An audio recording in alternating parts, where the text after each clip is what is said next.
Chapter 9 The Bed.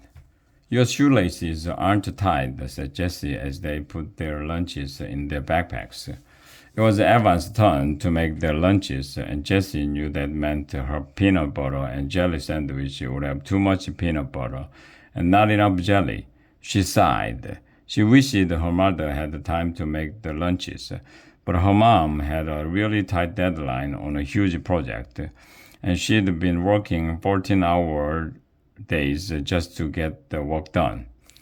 They're untied on both shoes, added Jessie, astonished that Evan could be so careless. I know, said Evan.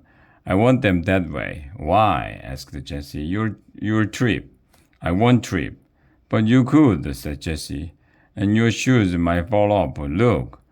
There's practically falling off now. Every time you take a step, it's dangerous. This is how all the kids at school wear them, said Evan.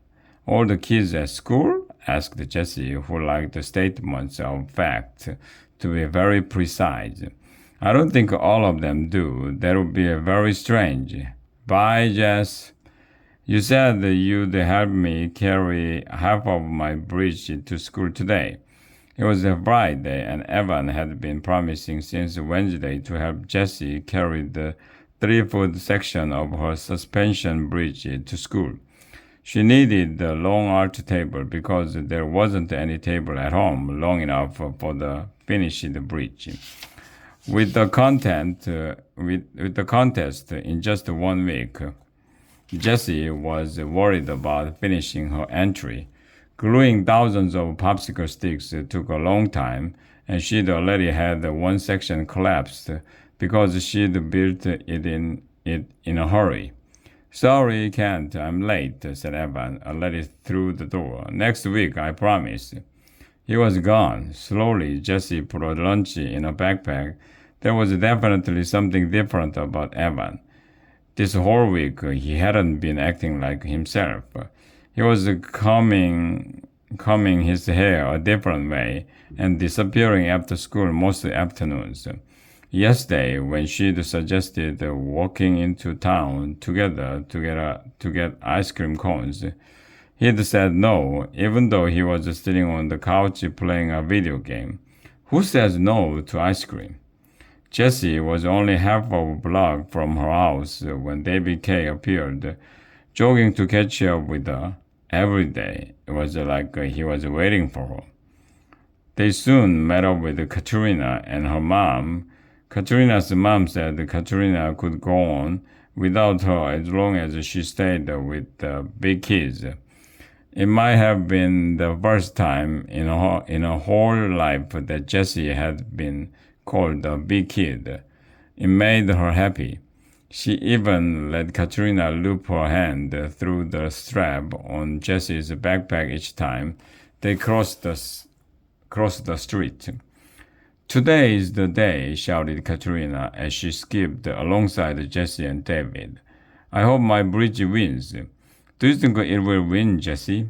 Katrina took an extra high skip and bumped her hip into Jessie's hip. Jessie did not like that. Here's the thing, Katrina, said Jessie. She was about to explain to Katrina that her entry into the very camp contest for best bridge was not going to win. Her gluing was sloppy, her popsicle sticks were crooked, and Jessie was pretty sure the whole thing would collapse under a load of just 10 pennies.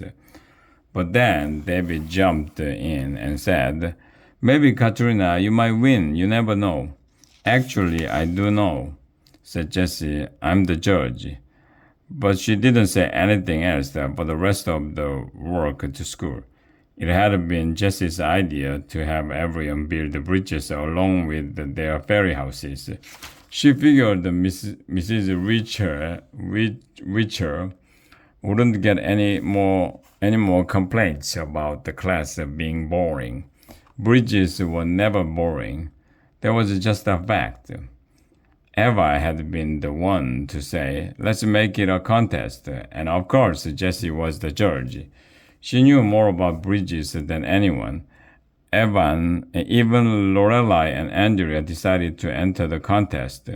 Only Becky refused. Not what I signed up for, she said, and turned her back on the other students.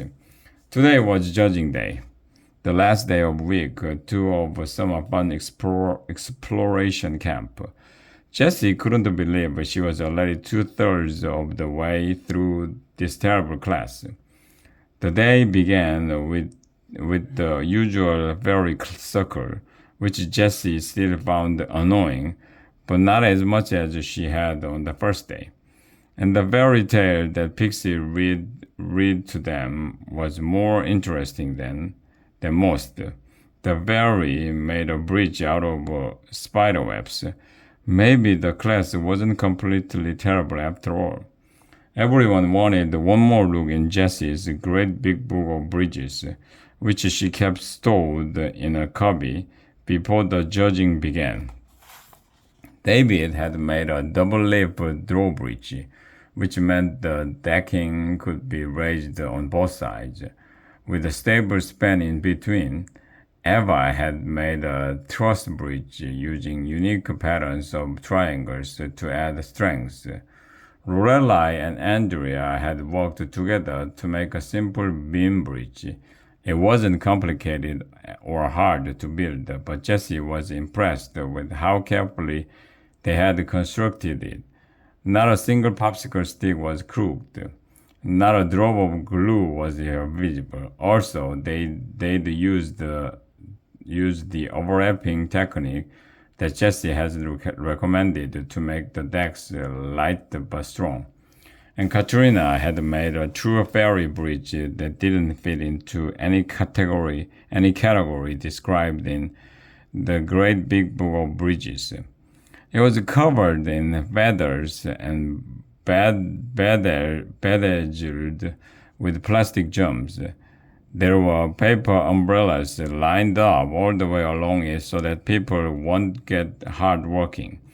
She also had added a hot dog stand halfway across the bridge with one of her trolls selling hot dogs and cold drinks. While the kids in the camp class put the finishing touches on their bridges, Jessie noticed Becky sitting by herself. She wasn't even pretending to work. She just stared out the window. Her quartz necklace glowed in the morning light. Jessie wondered again about the shape of the pendant.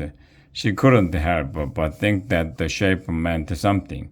Jessie was good at matching patterns. Suddenly, the slot machine of her brain clicked into place, linking two separate images stored in a visual cortex. She walked over to Becky. "I bet I know where your grandparents live," she said. "I bet you don't," said Becky. "Well, I bet I do," said Jessie. "So what do you want to bet?" Jessie liked making bets. She and Evan did it all the time. "A bet, a bet, a bet." The whispers started to circulate among the other students. David drifted over to the table where Becky and Jessie were.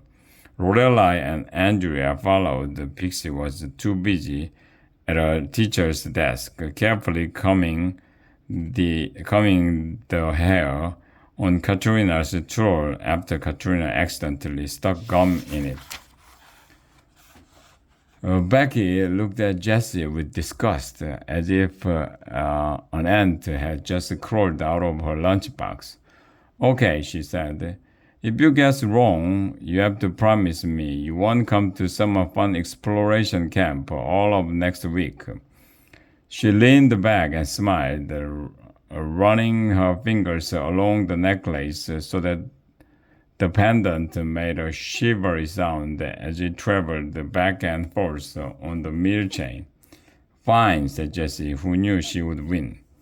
At the moment, she wanted revenge. Revenge for the purple glitter all over her first fairy house, revenge for kicking her stool, revenge for calling her names, but most of all, revenge for how mean Becky had been to her in second grade. "But if I win," said Jessie, Then you have to give me your necklace. Becky sat up so quickly, Jessie thought the delicate silver chain would snap right off her neck. No, she said, it was a gift from my grandparents. It's the most important thing in the world to me. Okay, said Jessie, I guess you are stuck with me for all of next week.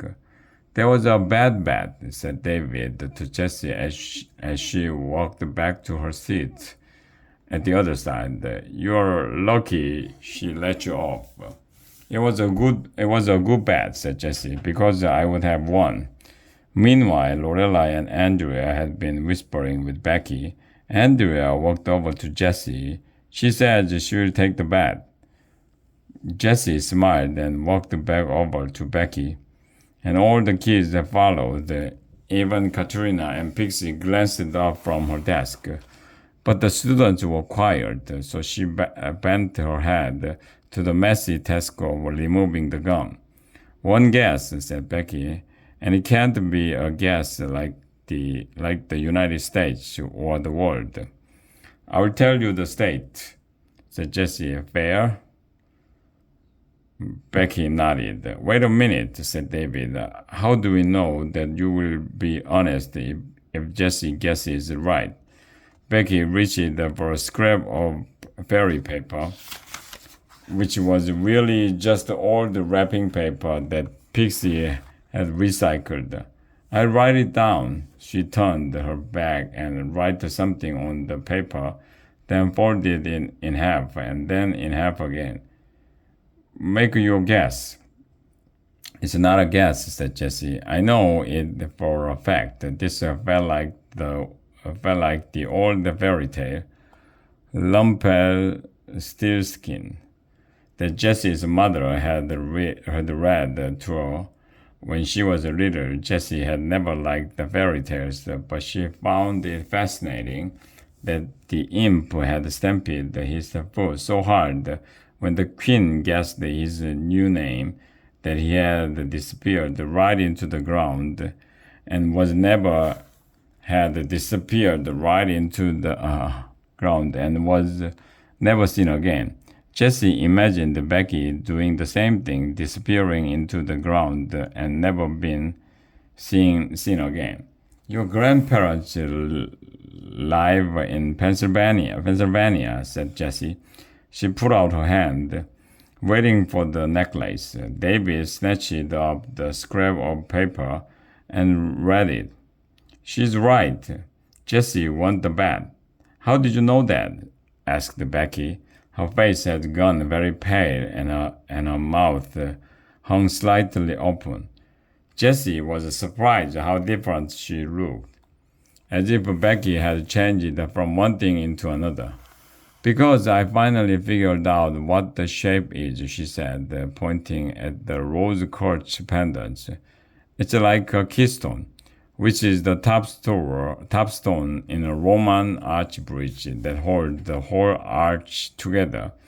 And there's only one reason someone would give a keystone necklace. And that's if they live in Pennsylvania, because Pennsylvania is the Keystone State. How do you know that? Asked Lorelai. Last summer, Jessie had memorized all the states and their capitals, along with their mottos, their nicknames, their state birds, and their state flowers. Pennsylvania, Harrisburg, Virtue, Liberty, and Independence, the Keystone State, the Lafitte Grouse, the Mountain Lorelei. But all she said was, I know a lot of stuff. Wow, said David.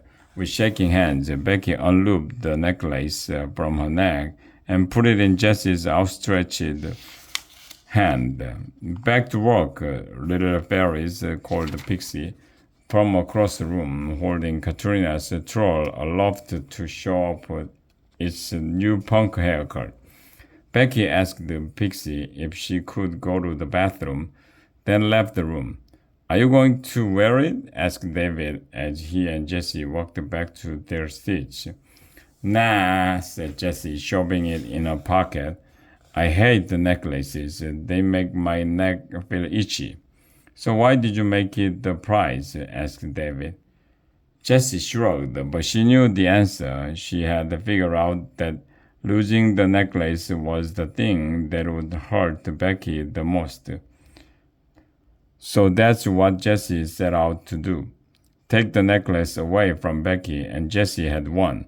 So she should feel happy. But instead, she felt yucky. Even with the prize safely in her pocket, Jessie noticed that when Becky came back from the bathroom, her eyes were red and puffy. I want it, fair and square, Jessie told herself, but that didn't help the yucky feeling go away. I'll talk to Evan where I grow up.